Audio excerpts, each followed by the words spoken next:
Hello students, welcome to दक्षिणा ई classroom. आज हम लोग जो टॉपिक पढ़ने वाले हैं that is length of tangent, normal, sub normal and sub tangent. ये अपन पहले देखेंगे किसको बोलते हैं अपन और how to find length of tangent, length of normal, length of sub tangent, length of sub normal, है ना। कुछ सिंपल डेफिनेशंस हैं ये, उनको अपन डिस्कस करेंगे। Second topic we will study how to find shortest distance between two curves. ठीक है, इंपॉर्टेंट टॉपिक है ये, है ना। एक तरीके से टाइप ऑफ प्रॉब्लम है, shortest distance between two curves. Next अपन पढ़ने वाले हैं number of solutions using concept of tangent, है ना। टेंजेंट की हेल्प से कई बार अपन नंबर ऑफ सॉल्यूशंस निकालते हैं प्रॉब्लम में, वो अपन डिस्कस करेंगे। ये भी क्या है, टाइप ऑफ प्रॉब्लम है। तो ये टॉपिक मेनली अपन कवर करेंगे। These are two types of problem we will cover in this lecture. ठीक है, तो स्टार्ट करते हैं अपन, प्रॉब्लम से शुरू करते हैं। Number of solutions using concept of tangent. ठीक है, तो ये टाइप ऑफ प्रॉब्लम है। प्रॉब्लम लिखते हैं, find the possible values of P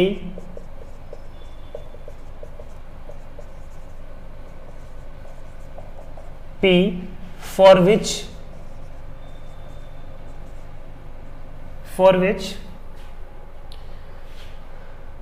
equation 3x की power 4 is equal to px minus 1 has exactly two solution, है ना। ये प्रॉब्लम है। Find the possible values of p for which 3x की power 4 is equal to px minus 1. It is equation has exactly two solution. तो इस equation का exactly two solution होना चाहिए, ये अपन को बोल रहा है। ठीक है, तो इसको कैसे अप्रोच करना चाहिए, है ना। 3x की पावर 4 है, 4 डिग्री का पोलिनोमियल है अपने से, है ना। 4 डिग्री पोलिनोमियल क्वाड्रेटिक तक अपन सोल्व करते हैं, क्यूबिक तक भी अपन सोल्व करते हैं, but 4 degree polynomial directly upon solve नहीं कर पाते हैं। ठीक है, तो इसका अपन बोलते हैं कि ग्राफ से सोल्व करने का सोचो इसको। तो ग्राफ से, क्योंकि नंबर ऑफ सॉल्यूशंस की बात कर रहे हैं, अपने को एग्जैक्ट एक्स तो निकालना नहीं है। ठीक है, तो नंबर ऑफ सॉल्यूशंस निकालने के लिए अपन ने बोला कि अपन ग्राफ बनाते हैं इसका। ठीक है, तो ग्राफ बनाने से क्या समझ में आया था, है ना। यहाँ पे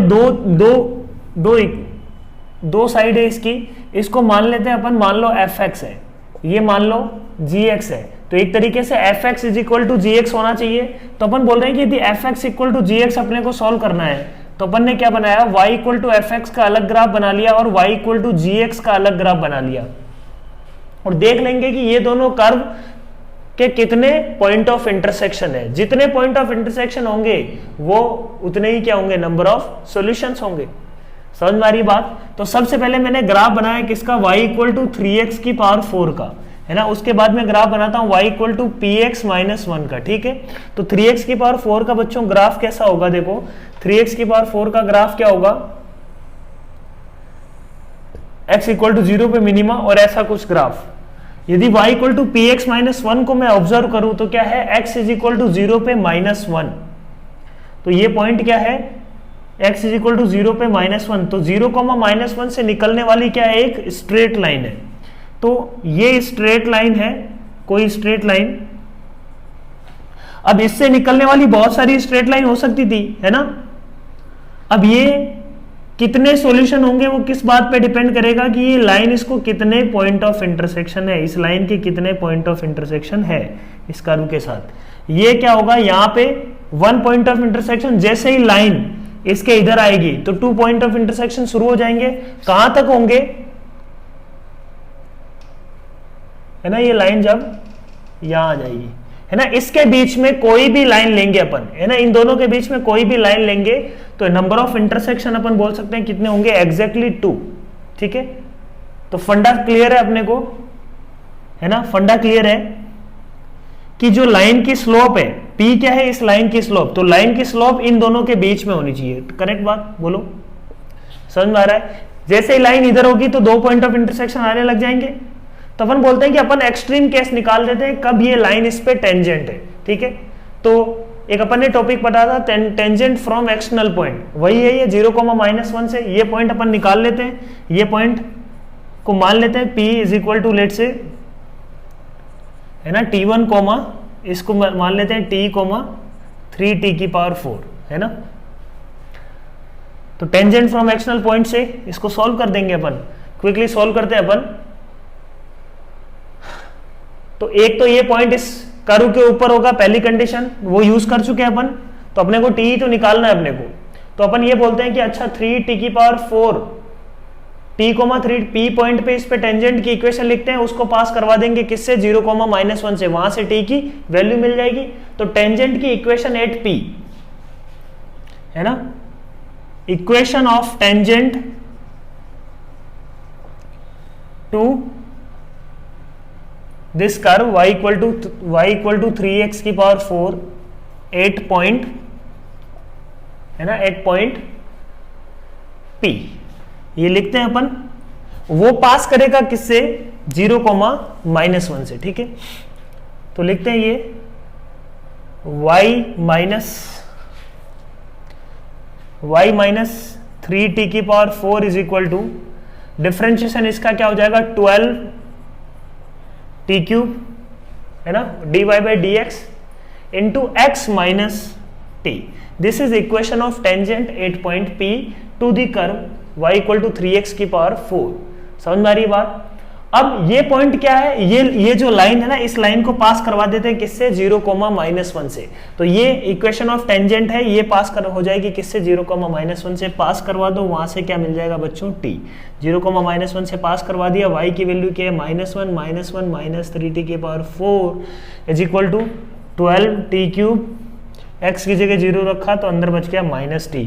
तो आंसर क्या आ जाएगा देखो, 12t की पावर 4 माइनस के साथ, तो ये उधर चला गया -1, या इस 12t की पावर 4 को इधर ले आते हैं, इधर बच जाएगा 9t की power 4 is equal to 1, t की power 4 is equal to 1/9, t is equal to ±1/√3, ठीक है। ये आ जाएगा t आ गया, मतलब पॉइंट p आ गया, पॉइंट p आ गया, मतलब ये दो पॉइंट आ रहे हैं, कौन कौन से, एक ये वाला पॉइंट आ रहा है और एक ये वाला पॉइंट आ रहा है। तो पॉइंट P अपने पास क्या आ गया, अच्छा P तुमने ले लिया है उसको, तो इसको Q मान लेते हैं।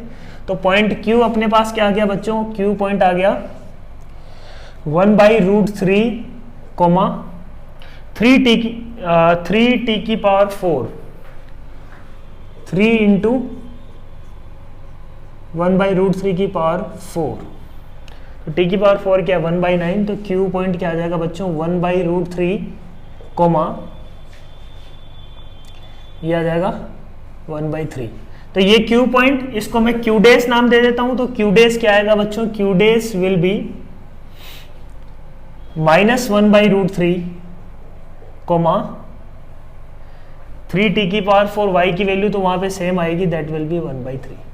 तो Q और Q डेस दोनों आ गया। अब अपने को क्या चाहिए, P क्या है, स्लोप ऑफ दिस लाइन। तो इसकी स्लोप क्या होनी चाहिए, इस लाइन से यहां तक इसकी स्लोप होगी, तब क्या होंगे, 2 सॉल्यूशन आएंगे इस इक्वेशन के, है ना। तो अच्छा प्रॉब्लम है ये। तो स्लोप निकाल लेते हैं, P बिलोंग्स टू इसकी स्लोप यहां पे निकाल लेते हैं।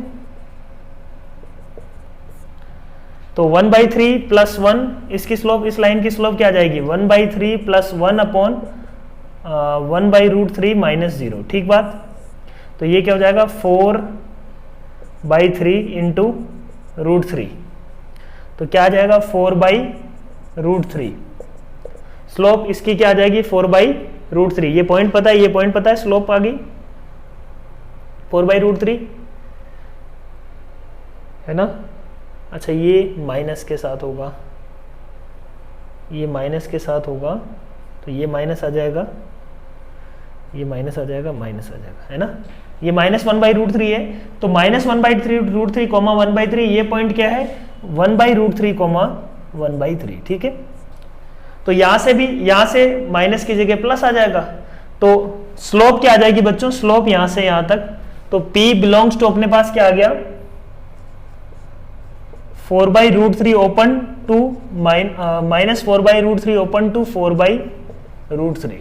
This will be the right answer, ठीक है ना। ये ओपन क्यों लिख रहे हैं, क्योंकि इस पे क्या होगा, P इज इक्वल टू 4/√3 पे क्या होने वाला है, P इज इक्वल टू 4/√3 पे ये इसको टच करेगा, तो अपन बोलेंगे कि एग्जैक्टली वन सॉल्यूशन है उस पॉइंट पे।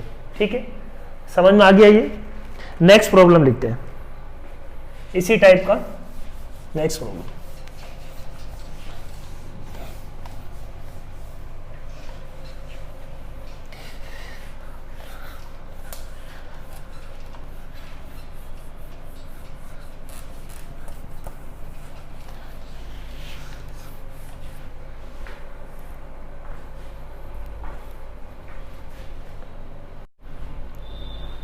तो नेक्स्ट प्रॉब्लम है अपने पास, for what value of c does the equation this have exactly one solution. ठीक है, तो इस प्रॉब्लम को देखें, इधर क्या है अपने पास लॉगरिथमिक फंक्शन, इधर क्या है अपने पास, है ना, अलजेब्रिक फंक्शन। सॉल्व करना आसान नहीं है, इसकी x की वैल्यू निकालना इतना आसान नहीं है अपने पास। ठीक है, बट अपने को निकालना है कि c की वो वैल्यू बताओ जिसके लिए एग्जैक्टली वन सॉल्यूशन है। x की वैल्यू नहीं चाहिए अपने को, c चाहिए, value of c for which this equation has exactly one solution.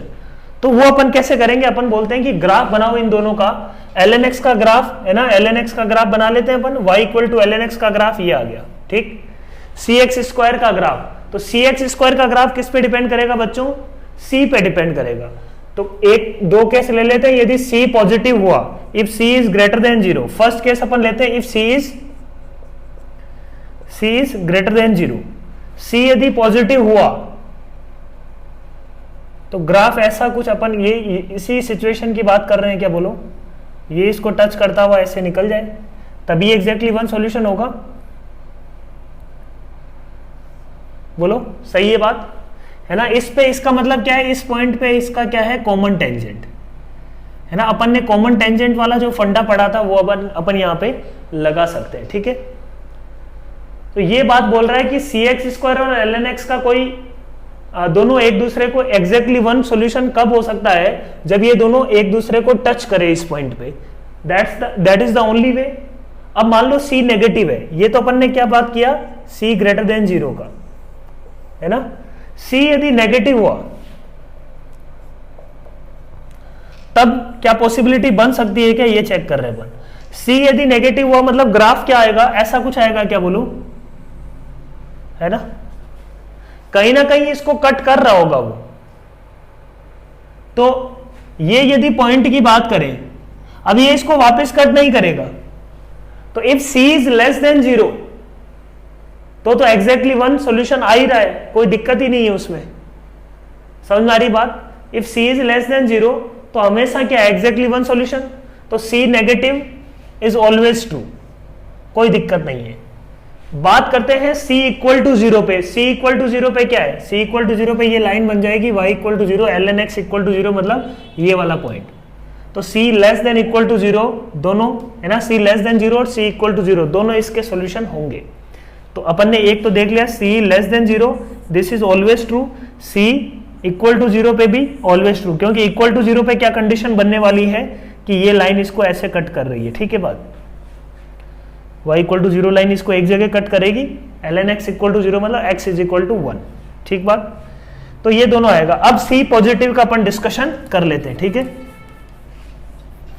c positive का डिस्कशन कर लेते हैं, मतलब लेस देन 0 और इक्वल टू 0 में तो कोई डाउट नहीं है, ग्रेटर देन 0 में डाउट आता है। ग्रेटर देन 0 में ये वाला कर्व इसको दो जगह भी कट कर सकता था और नो सॉल्यूशन की भी पॉसिबिलिटी आ सकती थी। अब अपन चेक करते हैं कि value of c for which this equation has exactly one solution, तो ये केस अपन डिस्कस करते हैं। अब कॉमन टेंजेंट की कंडीशन अपन ने देखी है, कॉमन टेंजेंट के लिए ये पॉइंट जो है ना, ये पॉइंट, इसको यदि मैं x1, y1 मानू इस p को, तो ये x1, y1 दोनों कर्व को सेटिस्फाई कर रहा होगा। तो अपन ऐसा बोल सकते हैं क्या कि पहली बात तो ln ऑफ x1 बराबर होना चाहिए किसके, cx1 स्क्वायर के, है ना। x1, y1 यदि इसका सॉल्यूशन है तो x1 इसको सेटिस्फाई कर रहा होगा दोनों तरफ, सही है बात। और अपन बोल सकते हैं क्या, ये इक्वेशन नंबर 1 मान लेते हैं, x1 इसको सेटिस्फाई कर रहा होगा, ln of x1 is equal to c x1 square.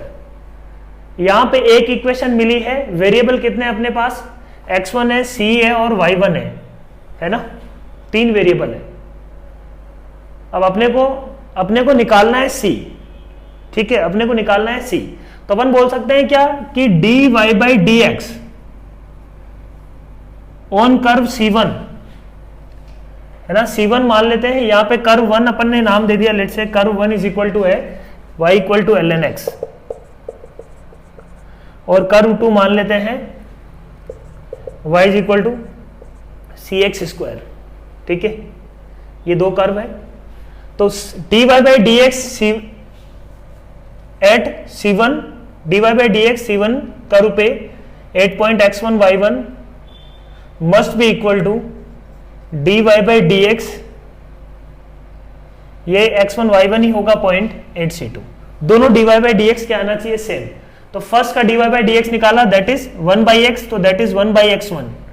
इसका dy बाई डी एक्स निकालेंगे तो वो क्या आएगा 2cx, है ना, इसका dy बाई डी एक्स क्या आएगा बच्चों 2cx, किस पॉइंट पे x1 y1 पे, तो क्या आ जाएगा 2cx1।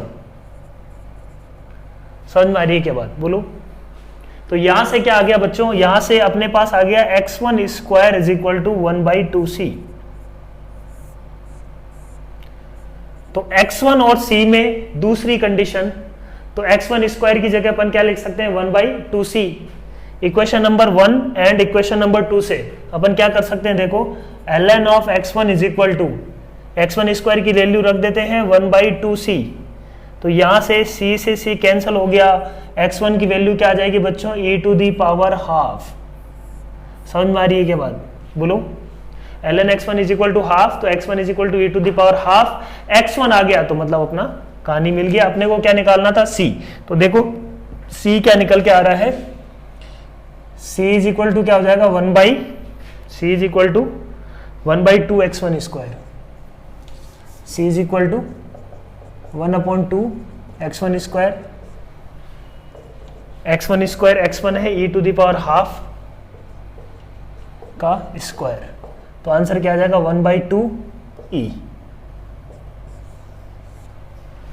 So c is equal to क्या आया बच्चों 1/2e, तो अपन बोलेंगे कि for 1/2e this equation has exactly one solution, क्योंकि उस केस में एक कॉमन टेंजेंट एग्जिस्ट करने वाली है। तो अपना फाइनल आंसर क्या आ रहा है, c less than equal to 0 union c, है ना, क्या क्या आ रहा है, c belongs to -∞ to 0 included union 1/2e। So this will be the right answer. For these values of c, this equation has exactly one solution. ये सिर्फ 1/2e निकालने के लिए अपने को क्या करना पड़ा, ये पूरी कहानी सोल्व करनी पड़ेगी, ठीक है। समझ में आ रही है बात, अच्छा क्वेश्चन है। तो ऐसे क्वेश्चंस ये जेईई एडवांस टाइप की प्रॉब्लम्स है ना।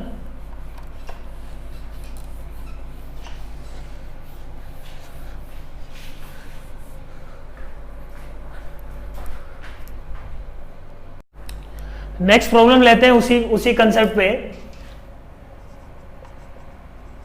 Find the values of k for which e की power x is equal to kx has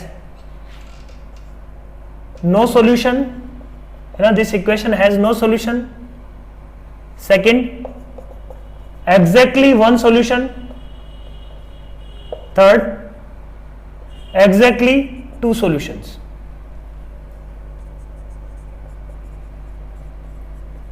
ठीक है ना। तो k की वैल्यूज बतानी है अपने को, for which this equation has no solution, exactly 1 solution and exactly 2 solution. So this is for homework. Comment section में इसका आंसर बताना मेरे को, for no solution, for exactly 1 solution and for exactly 2 solution. बहुत ही सिंपल है, similar way में जैसे अपन ने किया हुआ है ना, ग्राफ बना के अपने को सॉल्व करना है। काफी आसान प्रॉब्लम है, उन दोनों से भी सिंपल है। नेक्स्ट अपने पास टॉपिक आता है शॉर्टेस्ट डिस्टेंस बिटवीन 2 कर्व्स।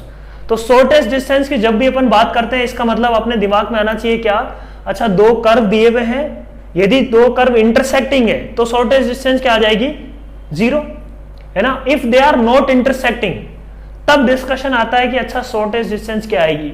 तो हमेशा जब भी शॉर्टेस्ट डिस्टेंस पूछा जाएगा इसका मतलब वो कर्व क्या है, नॉन इंटरसेक्टिंग है, तभी शॉर्टेस्ट डिस्टेंस का कुछ मीनिंग निकलता है। ठीक है, तो अपन बात करते हैं शॉर्टेस्ट डिस्टेंस।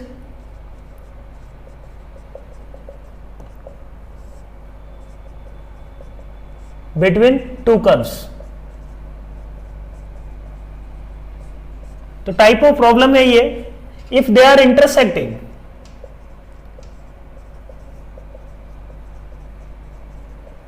एज सच कुछ ज्यादा थ्योरी नहीं है इसमें। तो टाइप ऑफ प्रॉब्लम है ये, if they are intersecting then shortest distance या डी मिनिमम शुड बी 0, है ना। इंटरसेक्ट कर रहे हैं दो कर्व तो दिक्कत क्या है भाई, यही इन दोनों कर्व के बीच में क्या हो गई, shortest distance. Second if they are not intersecting then what, if they are not intersecting then, तब अपन बोलते हैं डी मिनिमम जो भी होगा वो कॉमन नॉर्मल के अलोंग होगा, दोनों कर्व की क्या होगी, कॉमन नॉर्मल के अलोंग होगा। देन डी मिनिमम अकर अलोंग कॉमन नॉर्मल।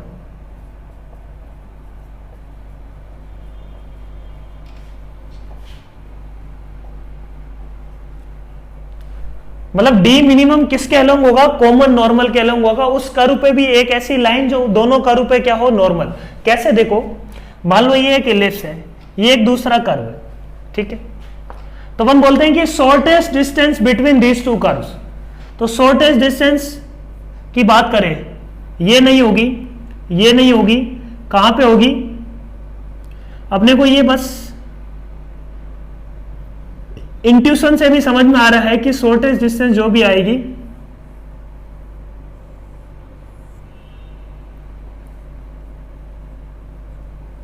ये आएगी शॉर्टेस्ट डिस्टेंस, ठीक है बात, बोलो। तो ये जो लाइन है, ये लाइन क्या है, this line is common normal.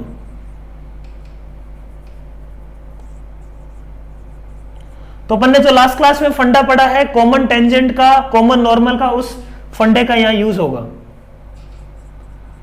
Clear है पॉइंट। अब कॉमन नॉर्मल कैसे निकालते हैं ये अपन जानते हैं। अपन क्या बोलेंगे, इस पॉइंट P को मान लेंगे कुछ पैरामेट्रिक फॉर्म में, Q पॉइंट को कुछ मान लेंगे पैरामेट्रिक फॉर्म में। तो अपने पास क्या होंगे, दो वेरिएबल है ना, दो अलग अलग कर्व्स हैं, तो दो वेरिएबल आ जाएंगे। उन दो वेरिएबल से अपन को क्या करना है बच्चों, है ना। मान लो ये y equal to f x है, ये y equal to g x है। तो T1 comma f of T1, T2 comma g of T2, ये दो वेरिएबल्स हो गए। अब इनकी हेल्प से अपने को क्या करना पड़ेगा, इन दो वेरिएबल्स की हेल्प से कॉमन नॉर्मल की इक्वेशन कैसे निकालते हैं अपन। इस पॉइंट पे नॉर्मल का स्लोप लिखो, इस पॉइंट पे नॉर्मल का स्लोप लिखो, दैट इज इक्वल टू, है ना। तो अपने को क्या करना है, -1 upon d y by d x, normal की slope for curve 1, -1 upon d y by d x for curve 1 8 point P must be equal to -1 upon dy by dx at curve 2, है ना, at Q point should be equal to slope of PQ। बोलो सही है क्या बात। ये क्या मिल जाएगी अपने पास, दो वेरिएबल होंगे और ये दो इक्वेशन मिल गई अपने को, एक इक्वेशन ये वाली और एक कोई और इक्वेशन पकड़ लो। तो ये अपने पास क्या होंगे, दो इक्वेशन और दो ही वेरिएबल, सॉल्व हो जाएगा। सो this is the procedure. Generally जो जेई में प्रॉब्लम्स आते हैं वो शॉर्टेस्ट डिस्टेंस के रिलेटिवली इजी क्वेश्चंस आते हैं, कोऑर्डिनेट ज्योमेट्री का उसमें यूज कर सकते हैं अपन, उसी पे बेस्ड ज्यादा क्वेश्चंस आते हैं, ठीक है ना। दोनों में से कोई एटलीस्ट एक कर्व कोऑर्डिनेट ज्योमेट्री की हेल्प से बहुत आसानी से सॉल्व हो रहा होगा, ठीक है। तो देखते हैं अपन किस टाइप की प्रॉब्लम इसमें पूछी जाती है, ठीक है।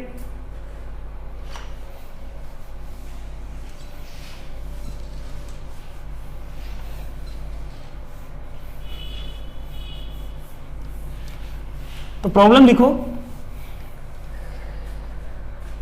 Find the shortest distance between two curves, one is y is equal to 3x x square plus 3x plus 2, another is y equal to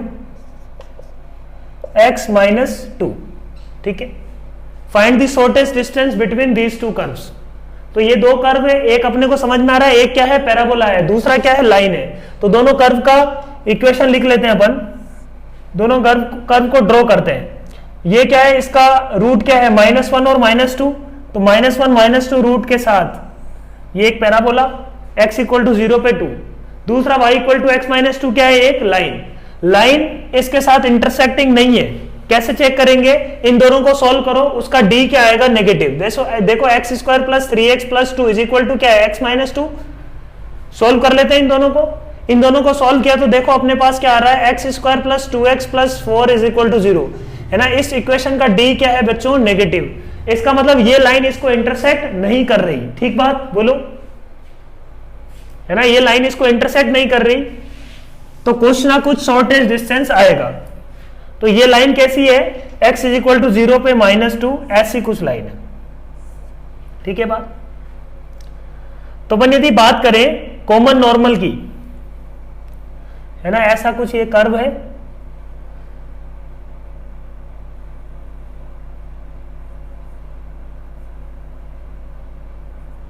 ऐसी कुछ एक लाइन होने वाली है जो नॉर्मल है, नॉर्मल टू बोथ कर्व्स, ठीक है। इस नॉर्मल की इक्वेशन, या अपन बोल सकते हैं कि ये पॉइंट P और Q निकाल लो और PQ की डिस्टेंस निकल आएगी, ठीक है। तो इसको करने का तरीका क्या है देखते हैं अपन। तो बहुत सिंपल है, अपन क्या बोलते हैं, इस PQ की स्लोप दो तरीके से निकाली जा सकती है, P की हेल्प से और Q की हेल्प से। तो P की हेल्प से इसकी स्लोप निकालते हैं, तो अपन पॉइंट एज्यूम कर लेते हैं पहले। तो P पॉइंट क्या होगा बच्चों? P पॉइंट को अपन ने मान लिया, P point is T1 coma, है ना, T1 coma T1 square plus 3T1 plus 2, ठीक बात। Q पॉइंट सिंस लाइन के ऊपर है, तो Q पॉइंट को अपन ने मान लिया बच्चों T2 कोमा T2 माइनस 2, ठीक बात बोलो। P पॉइंट आ गया, Q पॉइंट आ गया, अपने को क्या निकालना है? T1 और T2 दोनों निकालने हैं। सो जैसे T1 T2 निकल आएगा, मतलब P आ गया, Q आ गया, PQ आ जाएगा। अब T1 T2 कैसे निकालेंगे? इसके लिए अपन बोल रहे हैं कि P पॉइंट पे स्लोप लिखो, P पॉइंट पे स्लोप ऑफ नॉर्मल। तो अपन बोलेंगे कि slope of normal at point P। तो P पॉइंट पे स्लोप ऑफ नॉर्मल क्या होगा? -1 upon dy by dx for curve 1 must be equal to -1 upon dy by dx at Q for curve 2, है ना, इस पॉइंट पे। वो अपन जानते हैं, इसमें लिखने की जरूरत नहीं है। इसकी स्लोप यदि 1 है तो इसकी स्लोप अपने आप क्या होगा? m1 m2 इक्वल टू -1 से -1 हो जाएगी, कोई दिक्कत नहीं है। अपन स्टैंडर्ड प्रोसीजर की बात कर रहे हैं पहले, है ना। इज इक्वल टू क्या होना चाहिए बच्चों? Slope of PQ that is y2 minus y1 upon x2 minus x1, रख देते हैं, आंसर आ जाना चाहिए। तो ये क्या आ जाएगा? -1 अपॉन, इसकी स्लोप क्या है? 2x1 प्लस 3, डिफरेंशिएशन क्या आ जाएगा? 2x प्लस 3, तो 2t1 plus 3 is equal to, इसकी स्लोप क्या है? 1, तो ये हो जाएगा -1 upon 1 is equal to y2 minus y1। तो y2 यहां पे क्या है? t2 minus 2 minus t1 square plus 3t1 plus 2 upon t2 minus t1, ठीक बात, समझ में आ रहा है बात। इन दोनों से सॉल्व करके क्या T1 की वैल्यू निकाल लेंगे क्या? यहां से T1 इज इक्वल टू क्या आ जाएगा? 2t1 plus 3 is equal to 1, तो T1 इज इक्वल टू क्या आ जाएगा? -1। तो इसका मतलब अपने पास क्या आ गया? T1 पॉइंट आ गया, मतलब P पॉइंट आ गया। तो P पॉइंट क्या आ गया? देखो बच्चों, P पॉइंट आ गया -1 कोमा, T1 को रख दो यहाँ पे, -1 रखने पे क्या आ रहा है? T1 इक्वल टू -1 रखने पे ये -1 कोमा क्या आ रहा है? 2, -1 पे तो ये 1 -3 प्लस 2, तो -1 कोमा 0। तो इसका मतलब इस पॉइंट की बात कर रहे हैं अपन, है ना। तो मतलब ये कुछ ऐसा कुछ है, ठीक है ना। अभी तो अपने को पता नहीं था ना कि P कौन सा पॉइंट है, अब अपने को पता लग गया कि P पॉइंट तो ये वाला है, तो Q पॉइंट निकल जाएगा। या तो अपन P पॉइंट पे इक्वेशन लिख ले, इंटरसेक्ट कर दो, या T1 इक्वल टू -1 रख के इस इक्वेशन को सॉल्व कर दो। T1 इक्वल टू -1 रख के इस इक्वेशन को सॉल्व किया तो -1 इज इक्वल टू क्या आ जाएगा? T2 की वैल्यू अपने को नहीं पता है, तो T2 माइनस 2, ये तो क्या है? -0 upon T2 minus T1, -T1 मतलब ये हो जाएगा T1 प्लस 1। तो यहां से क्या आ जाएगा? -T2 minus 1 is equal to T2 minus 2, hence 2T2, है ना, 2T2 is equal to 1। T2 is equal to क्या आ गया बच्चों? T2 इज इक्वल टू आ गया half. T2 is equal to half आते ही इसका मतलब क्यू पॉइंट आ गया क्या बच्चों, क्यू पॉइंट क्या आ गया देखो, half comma half -2 that is -3/2। समझ में आ रही बात, ये पॉइंट आ गया क्या क्यू, दोनों में डिस्टेंस आ जाएगी, पी आ गया क्यू आ गया, तो find mod of P Q that is minimum distance. Clear है पॉइंट, समझ में आ रहा है, बहुत ही आसान प्रॉब्लम है। कोई बोलेगा कि सर पहले अपन -1 को सोल्व करते हुए पहले T1 निकाल लेते, फिर P पॉइंट पे इक्वेशन लिखते नॉर्मल की, उसका इसके साथ क्या निकाल लेते, पॉइंट ऑफ इंटरसेक्शन, उसमें भी कोई दिक्कत नहीं है। या अपन, कोई बच्चा बोलेगा कि सर अपन क्या करते, P पॉइंट पे लाइन की इक्वेशन लिखते, किसकी, टेंजेंट की इक्वेशन लिखते, और इसके पैरेलल है वो लाइन, तो उन दोनों के उसकी स्लोप अपन क्या कर सकते थे, इसके इक्वेट कर देते, स्लोप इक्वेट करते इस लाइन की इक्वेशन आ जाती, इस लाइन की इक्वेशन आ जाएगी, तो क्यू निकालने की जरूरत ही नहीं है, दो पैरेलल लाइन के बीच की क्या निकाल लेंगे, distance. That is also one of the way. अपन क्या बोल रहे हैं, ये सेकंड वाला प्रोसेसर में क्या बोल रहा हूं, पी पॉइंट पे टेंजेंट की इक्वेशन लिखो, है ना, पी पॉइंट अपन ने माना क्या, T2, दिस। अब उसको अपन क्या कर देंगे, जब अपने को पता है दूसरी लाइन, उसका स्लोप तो अपने को पता है ना, स्लोप जैसे इक्वेट करेंगे तो ये आ जाएगा -1, मतलब पी पॉइंट पे टेंजेंट की इक्वेशन लिख दी क्या अपन ने, उस टेंजेंट की इक्वेशन का इस टेंजेंट की इक्वेशन के बीच में क्या निकाल लो, डिस्टेंस फॉर्मूला से, तो वो भी अपने पास ऑप्शन है, वो अपन कोऑर्डिनेट ज्योमेट्री में करते हैं, ठीक है। This is pure AOD. समझ में आ गई क्या बात, बोलो। नेक्स्ट प्रॉब्लम, जो दोनों कर्व अपने पास दिए हुए हैं, that is y = x² + y² = 2 and xy = 9 ना। कौन कौन से दो कर्व हैं, एक तो है अपने पास सर्किल और दूसरा अपने पास क्या है, हाइपरबोला। तो अपने पास क्या है देखो, next problem, x² + y² = 2 and xy = 9। इन दोनों कर्व के बीच में क्या निकालनी है, शॉर्टेस्ट डिस्टेंस। तो यदि अपन ज्योमेट्रिकली बात करें, ज्योमेट्रिकली अपने को बिल्कुल साफ साफ समझ में आ जाएगा कि ये क्या है, एक सर्किल है, x² + y² = 2, और ये क्या है, एक हाइपरबोला है। इन दोनों के बीच में डिस्टेंस की यदि बात करें, बिल्कुल ज्योमेट्री से प्रिसाइजली अपने को दिख रहा है कि ये क्या होगा, ऐसी कुछ एक लाइन आने वाली है, वो बिल्कुल +1 ही स्लोप होगी, सिमेट्री से बोल सकते हैं, सिमेट्री से ये बात अपन बोल सकते हैं कि +1 स्लोप के अलोंग वो लाइन, वो जो मिनिमम डिस्टेंस है वो यही वाली होने वाली है, क्योंकि ये दोनों कर्व क्या है, सिमेट्रिक कर्व है। तो यहां से भी अपने समझ में आ जाएगा ये तो ये पॉइंट निकाल लो, यदि ज्योमेट्री से अपने को सीधा सीधा समझ में आ गया तो ये पॉइंट निकाल लेंगे, ये पॉइंट निकाल लेंगे, है ना। तो ये पॉइंट क्या है, P पॉइंट और Q पॉइंट निकाल लेंगे, तो y = x लाइन का पॉइंट ऑफ इंटरसेक्शन निकाल लेते हैं अपन। मिनिमम डिस्टेंस मतलब y = x लाइन के अलोंग होगी, ये अपने को इंट्यूशन से दिख रहा है साफ साफ। मैथमेटिकली कैसे करेंगे अपन समझेंगे इसको, बट यहां पे अपने को दिख रहा है ना कि y = x के अलोंग ही होगा जो मिनिमम डिस्टेंस होगा, है ना। तो PQ निकालना अपने को, Q पॉइंट निकाल लेते हैं अपन। Q पॉइंट क्या है यहाँ पे, Q पॉइंट y = x का इसके साथ इंटरसेक्शन, तो y = x रख दो, तो यहाँ पे x² = 9, तो Q पॉइंट आ जाएगा 3,3। तो PQ निकालने के लिए अपन लिख सकते हैं क्या, OQ - OP that is PQ। तो शॉर्टेस्ट डिस्टेंस की यदि दोनों कर्व के बीच में बात करें तो OQ - OP होगी, है ना। ओरिजिन की यहां से डिस्टेंस निकाल दो, OP माइनस कर दो, OP क्या है, रेडियस, ये क्या आ जाएगी 3,3 को 0 से डिस्टेंस 3√2 माइनस OP डिस्टेंस क्या है, √2, ठीक है। तो ये क्या आ जाएगा अपने पास बच्चों, 2√2। तो मिनिमम डिस्टेंस क्या आ गई, 2√2, है ना। सिंपल सिंगल लाइन में सोल्व हो गया। अब अपन AOD से सोचते हैं कि अच्छा AOD से एग्जैक्टली कैसे करते हैं अपन इस प्रॉब्लम को सॉल्व। ये तो y = x दिख गया, मान लो नहीं दिखता तो क्या करते, ठीक है। मेथड नंबर 2, नहीं दिखता तो अपन सॉल्व करते, ऑब्वियसली AOD लगाते फिर पूरा। तो अपन बोलते हैं कि अच्छा करते हैं इसको सॉल्व। तो ये पॉइंट P और Q मान लेते हैं। P पॉइंट क्या है, लेट्स से, है ना, P पॉइंट अपन ने मान लिया, P point let's say x1, अच्छा पूरा नहीं मानते हुए अपने को ये तो समझ में आ रहा है कि P पे नॉर्मल होगा वो O से जरूर पास करेगा, ठीक है। तो अपन ये बोल सकते हैं कि O पॉइंट का Q से मिनिमम डिस्टेंस निकाल लो, that will be our answer, ठीक है।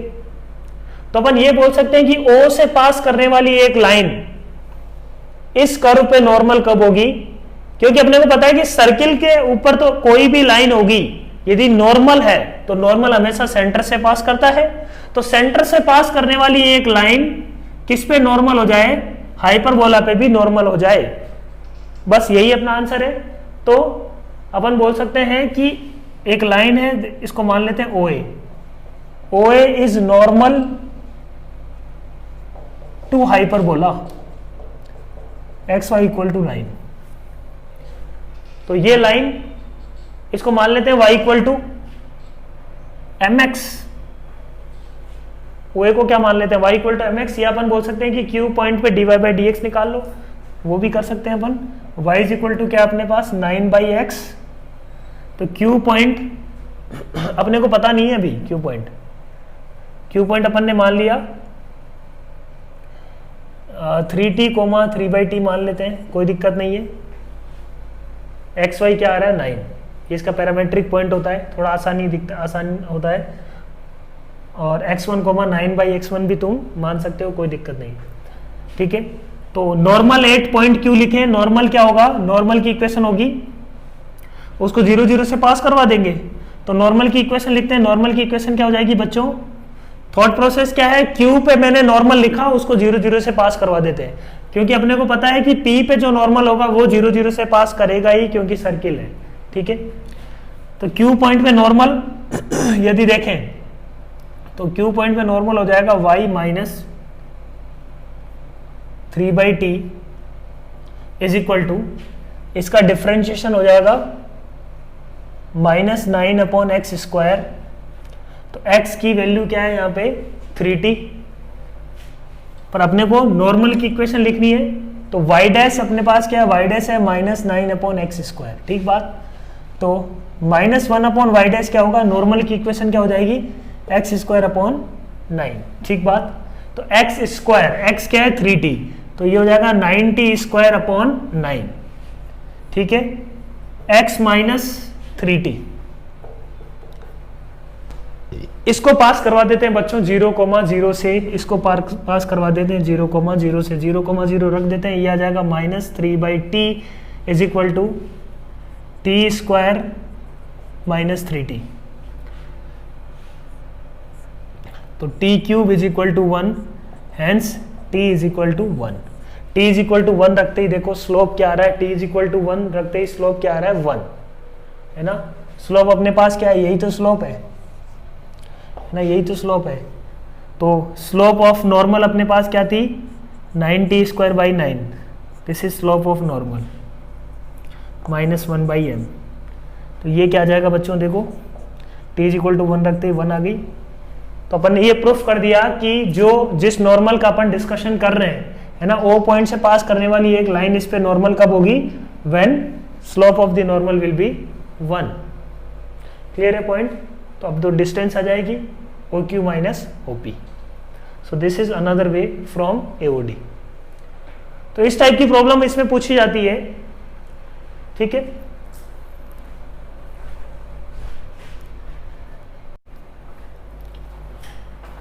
तो ये अपने पास नेक्स्ट प्रॉब्लम है, इसको देखो एक बार। Find the minimum value of given expression. ये दो एक्सप्रेशन है अपने पास, फर्स्ट और सेकेंड।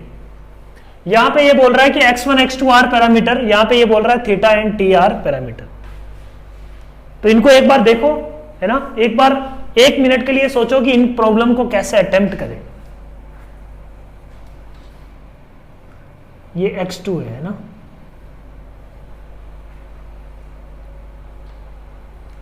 √4x2 है। एक बार इनको देखो और सोचो कि अच्छा इनको कैसे करें, है ना। 1 मिनट के लिए वीडियो को पॉज करके जस्ट सोचो। तो 2 वेरिएबल है और डिस्टेंस, ये क्या लिखा हुआ अपने पास, डिस्टेंस फॉर्मूला टाइप की चीज लिखी हुई है क्या, x2 माइनस x1 का square plus y2 minus y1 का स्क्वायर। यदि अपन सेट कर ले इनको तो काम बन जाएगा अपना। तो वही शॉर्टेस्ट डिस्टेंस को ही एज ए प्रॉब्लम पूछने का ये दूसरा तरीका है ना। शॉर्टेस्ट डिस्टेंस ही है बेसिकली, दो कर्व है अलग अलग, एक कर्व में वेरिएबल क्या है x2, एक कर्व में वेरिएबल क्या है x1। समझना इस बात को कैसे, देखो अपन क्या बोल रहे हैं, इसको मैं y2 मान लूं, क्या y2 is equal to under root of 4x2। तो ये कर्व क्या है बच्चों, y2 square is equal to 4x2, है ना।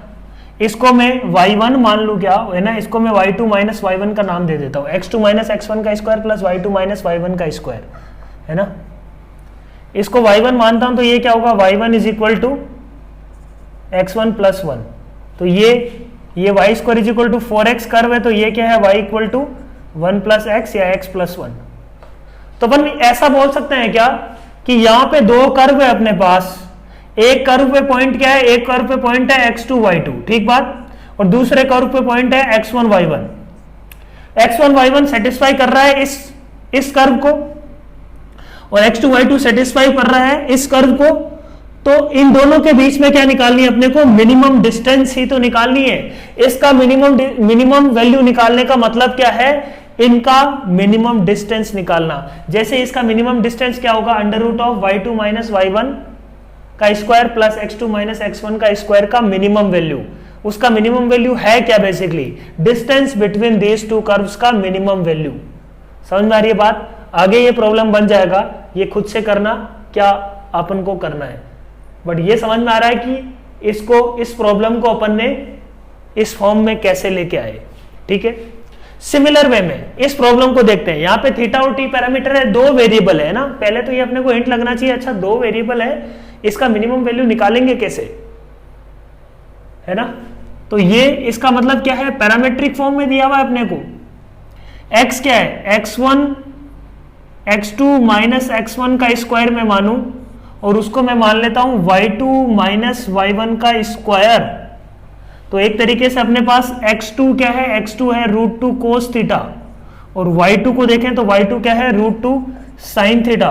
तो ध्यान से देखें, यहां से अपन बोल सकते हैं कि x2 square plus y2 square हमेशा क्या आ रहा है बच्चों, x2 square plus y2 square is equal to क्या आ रहा है, 2, ठीक बात। मतलब ये x2 y2 किस पॉइंट को, किस कर्व को सेटिस्फाई कर रहा है, एक सर्किल को सेटिस्फाई कर रहा है।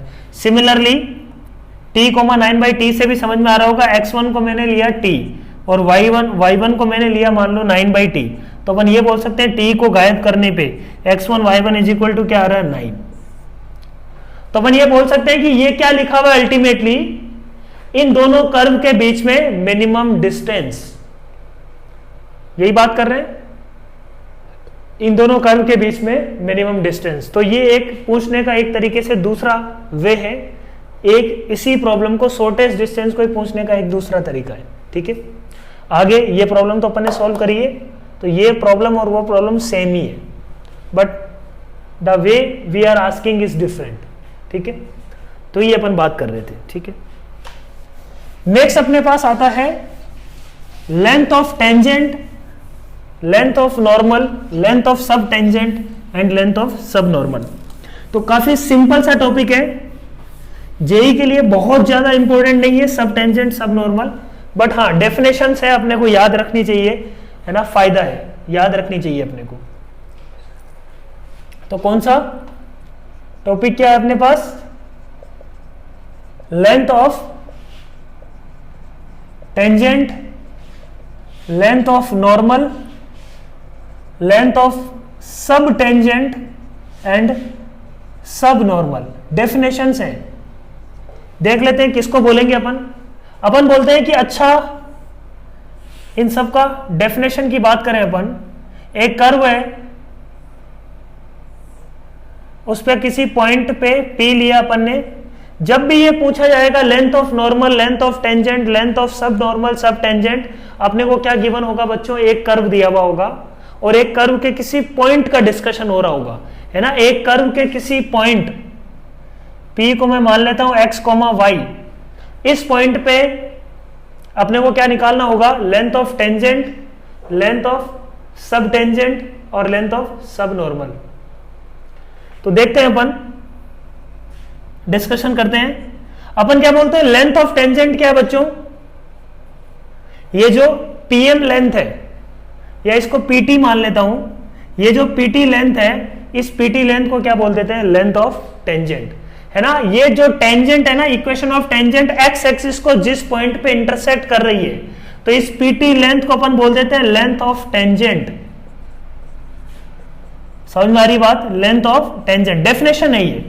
सिमिलरली लेंथ ऑफ नॉर्मल का समझ में आ गया होगा। लेंथ ऑफ नॉर्मल अपन किसको बोलेंगे, ये पी पॉइंट मान लो इसको एन पे कट कर रहा है, तो इस पी एन को बच्चों अपन क्या बोल देते हैं, लेंथ ऑफ नॉर्मल। अच्छा, अब ये दिमाग में आएगा कि सर फिर लेंथ ऑफ सब टेंजेंट किसको बोलते हैं। सब टेंजेंट बच्चों किसको बोलते हैं, इस पॉइंट को मैं मान लेता हूं, नाम दे देता हूं एम। तो ये जो डिस्टेंस एम टी है ना, क्या किया अपन ने, पी पॉइंट को नीचे प्रोजेक्ट किया, एक्स एक्सिस पे कहां पे इंटरसेक्ट कर रहा है, दैट इज एम। डेफिनेशन है ये।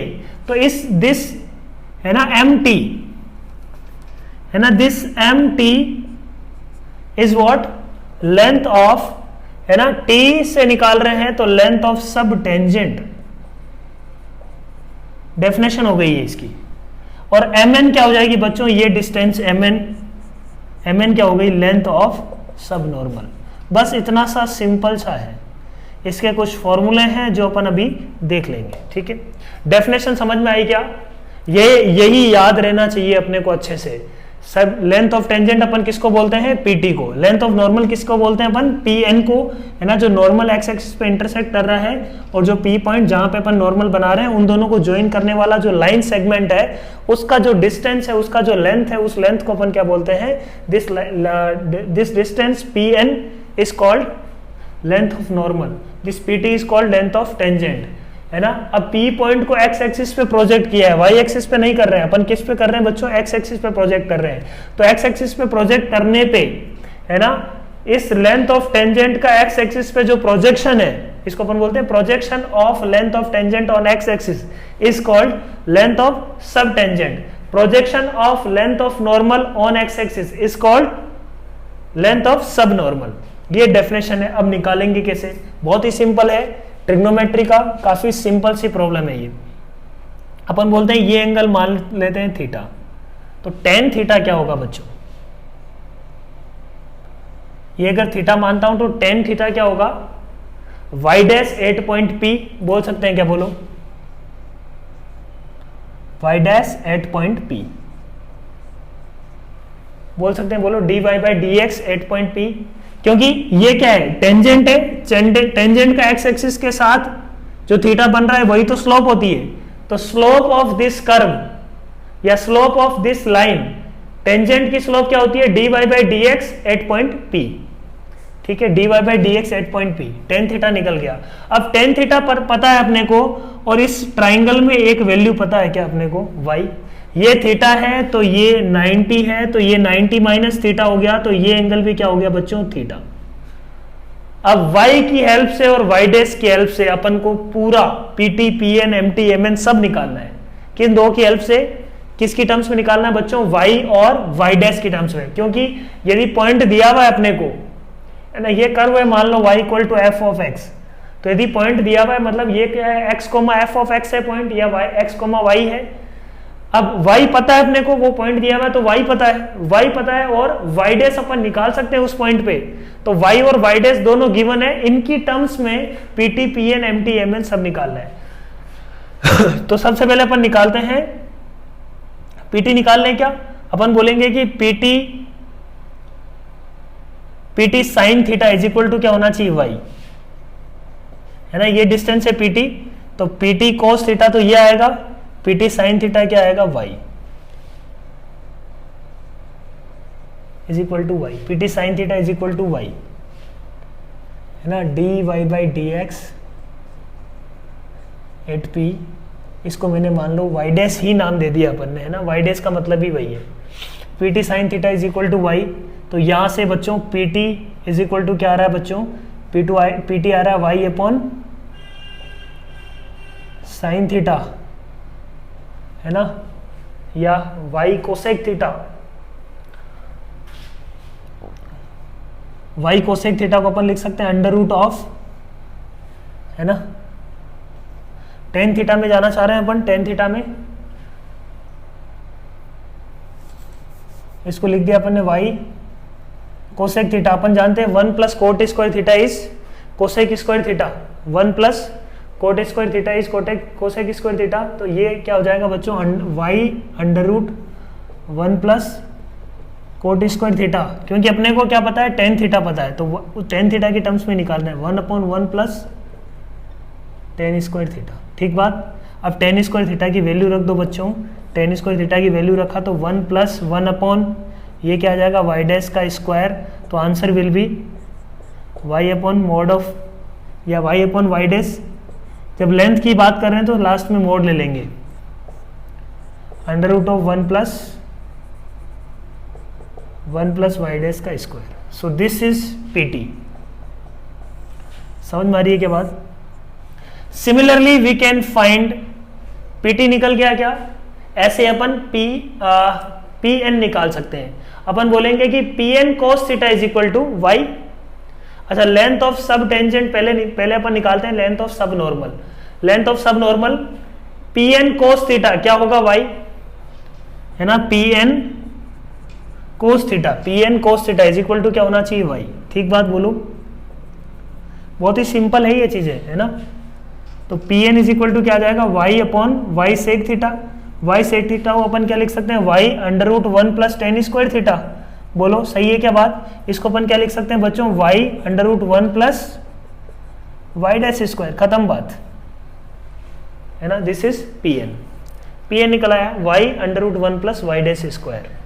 ऐसे ही अपन निकालते हैं MT, है ना, length of sub tangent. Sub tangent क्या आएगा, देखो बच्चों सब टेंजेंट क्या आएगा, सब टेंजेंट यदि निकालेंगे तो क्या आ जाए, डायरेक्टली अपन बोल सकते हैं कि एक तो PT कोस थीटा भी बोल सकते हैं, या अपन बोल सकते हैं सीधा टेन थीटा लगाओ, tan theta is equal to y upon MT, है ना, y upon MT is equal to, ये सेकंड हो गया अपने पास, है ना, यहीं पे निकाल देता हूं मैं। इसमें देखो y upon MT is equal to अपन क्या लिख सकते हैं, y upon MT is equal to ten theta लिख सकते हैं क्या, बोलो। तो यहां से MT इज इक्वल टू क्या आ गया बच्चों, MT is equal to y upon y dash, y upon y dash, tan theta को वाई डैश लिख दिया। तो length of sub tangent is y upon y dash, length of tangent is y upon y dash under root 1 plus y dash square, और length of sub tangent is y upon y dash. याद करने का तरीका है, वहां पे क्या under root 1 plus y dash square ज्यादा है बस, ठीक है। सिमिलरली अपन निकाल देते हैं mn, तो mn के लिए भी क्या करेंगे, mn upon y is equal to क्या आएगा, mn upon y will be equal to mn upon y, तो mn upon y is equal to ten theta. सही है क्या बात। इस टेन थीटा को देखेंगे तो mn अपॉन वाई है, तो mn क्या आ जाएगा बच्चों, mn इज इक्वल टू आ जाएगा y टेन थीटा मतलब y वाई डैश,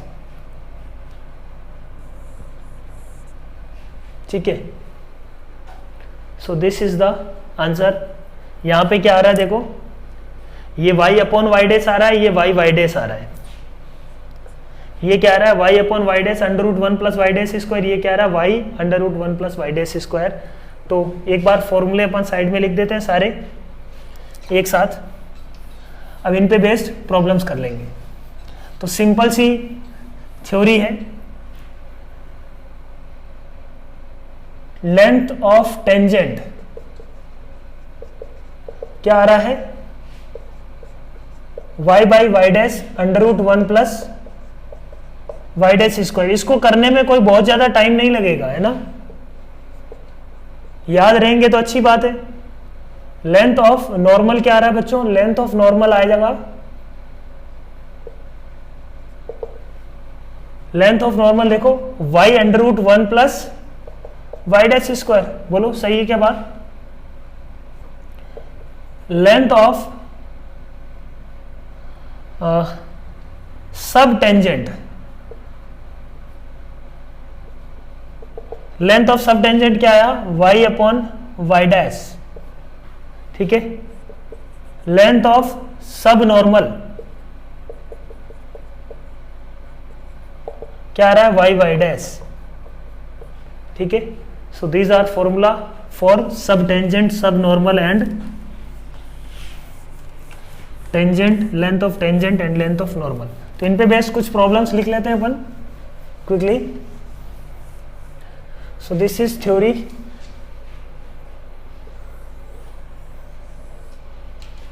ठीक है। कुछ प्रॉब्लम्स लिखते हैं इस पे।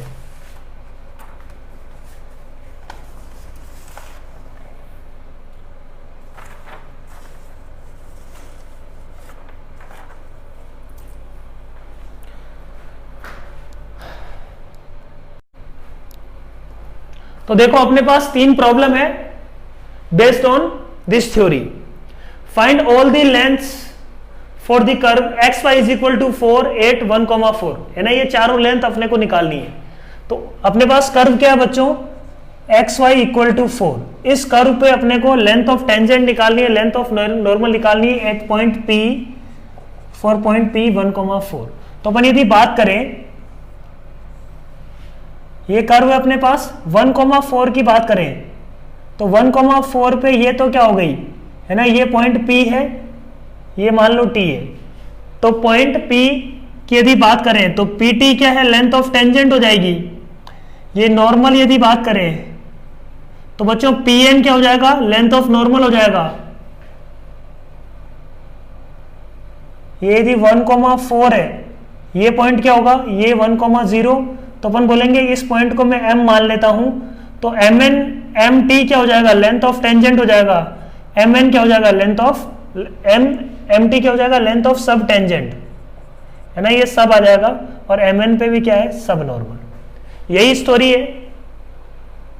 तो एक तो काम अपन क्या कर सकते हैं, इस फॉर्मूला को सबको यूज कर लो वापस, है ना, y डैश निकाल के ये tan थीटा निकाल लो, या अपन directly we can say length of tangent, length of normal, इन सब का क्या यूज कर लेते हैं, फॉर्मूला। इस फॉर्मूले में क्या यूज हो रहा है बच्चों, y यूज हो रहा है और y डैश यूज हो रहा है। तो अपन निकाल लेते हैं y, तो वैल्यू y की वैल्यू क्या है, y is equal to 4। y dash निकाल लेते हैं, y डैश क्या होगा, y dash differentiation that is -4 upon x square, है ना, 4/x हो जाएगा y is equal to 4/x। इसका डिफरेंशिएशन क्या हो जाएगा, -4 अपॉन एक्स स्क्वायर। x की वैल्यू दी हुई है 1, तो y dash is equal to क्या आ गया बच्चों, x की वैल्यू 1 रखते ही y dash is equal to आ गया बच्चों -4। y dash -4। Apply this formulas and find length. तो पहले PT निकाल लेते हैं, length of tangent. Length of tangent क्या है, y by y dash √1 plus y dash square. तो y बाई y डैश मतलब 4 upon 4 √1 plus y dash square मतलब 16 plus 1 √17। Answer is √17। This is length of tangent. ऐसे ही length of normal की बात करें, length of normal क्या है, y into √1 plus y dash square. तो y क्या है ना, y into √1 plus y dash square. So this is 4 into √17। तो आंसर इज 4√17। सेकेंड लेंथ आ गई। फिर अपन बात करते हैं MT, length of sub tangent. Sub tangent का फॉर्मूला क्या है, y बाई y डैश का मोड। तो ये क्या आ जाएगा, 4 बाई -4 का mode which is 1।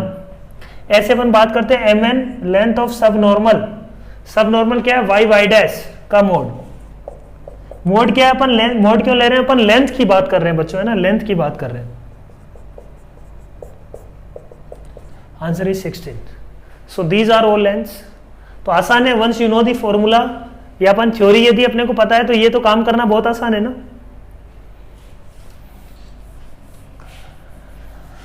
Next problem है क्या है, find the value of n for which length of sub normal to this curve is constant, है ना। Length of sub normal constant है, तो लेंथ ऑफ सब नॉर्मल का formula लगा देते हैं, लेंथ ऑफ सब नॉर्मल निकल आएगा, वहां से चीजें समझ में आ जाएगी। तो क्वेश्चन नंबर 2 करते हैं, find the value of n for which length of sub normal is constant.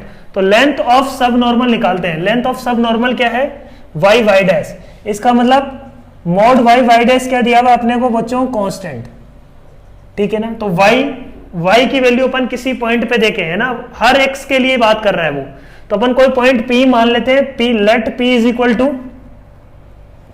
x1 comma y की वैल्यू क्या है a इंटू x1 की पावर n, ये मान लिया अपन ने पॉइंट p। इस p पे y डैश निकाल देते हैं, y dash at this p will be equal to y dash क्या होगा बच्चों n इंटू a x की पावर n माइनस 1, तो n इंटू a x1 की पावर n माइनस 1, ये क्या आ गया y डैश। तो अपने को क्या बोला हुआ है कि y into y dash is constant, तो y डैश क्या है, y क्या है a इंटू x1 की power n into y dash क्या है na इंटू x1 की power n minus 1, this is constant. ये कॉन्स्टेंट कब होगा, देखो यहां पे x1 क्या है बच्चों, उस कर्व का कोई भी पॉइंट, तो x1 क्या है वेरिएबल, उसके अलावा a और n तो गिवन है, तो अच्छा a गिवन है, अपने को n की वैल्यू निकालनी है ना, वैल्यू ऑफ n, तो a स्क्वायर को बाहर ले लिया अपन ने, n इंटू x1 की पावर 2n माइनस 1। अब ये कांस्टेंट कब होगा, जब x1 का टर्म हट जाए, यदि x1 वेरी करेगा तो ये तो वेरिएबल होगा, तो x1 की पावर में क्या आना चाहिए बच्चों 0, तभी कांस्टेंट आएगा, है ना। ये टर्म कांस्टेंट कब होगी, जब x1 की पावर में जो भी लिखा हुआ है वो क्या हो जाए 0, तो इसका मतलब यहां से अपन ये बोल सकते हैं कि 2n minus 1 is equal to 0, n is equal to half, तो for n is equal to half length of sub normal will always be constant. समझ में आई क्या बात, है ना, बहुत सिंपल प्रॉब्लम है। नेक्स्ट अपने को क्या बोल रहा है, prove that length of sub tangent to this curve is constant, अपने को यह प्रूफ करना है कि लेंथ ऑफ सब टेंजेंट हमेशा कांस्टेंट है। सब टेंजेंट का फॉर्मूला क्या है, y अपॉन वाई डैश, इसका मतलब क्या हो रहा है, y अपॉन वाई डैश एक दूसरे को कैंसिल कर रहा होगा, तो निकाल लेते हैं y और y डैश। तो सब टेंजेंट बच्चों, सब टेंजेंट का फॉर्मूला क्या है, y बाई वाई डैश का मोड।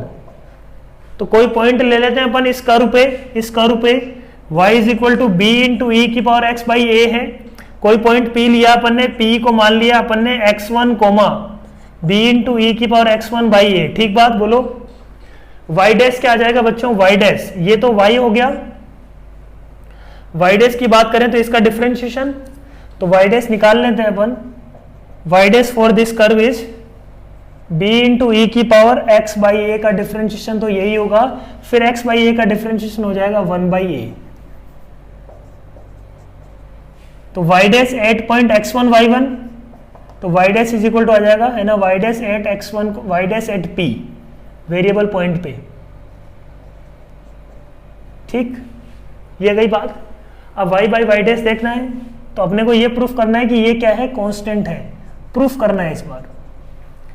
तो y अपॉन वाई डैश निकाल लेते हैं, दैट इज सब टेंजेंट, y क्या है, y की वैल्यू है b इंटू ई की power x1 by a upon b by a into e की पावर x1 बाई ए, ई की पावर x1 बाई ए से ये कैंसिल हो गया बच्चों, b से b कैंसिल हो गया, आंसर इज a।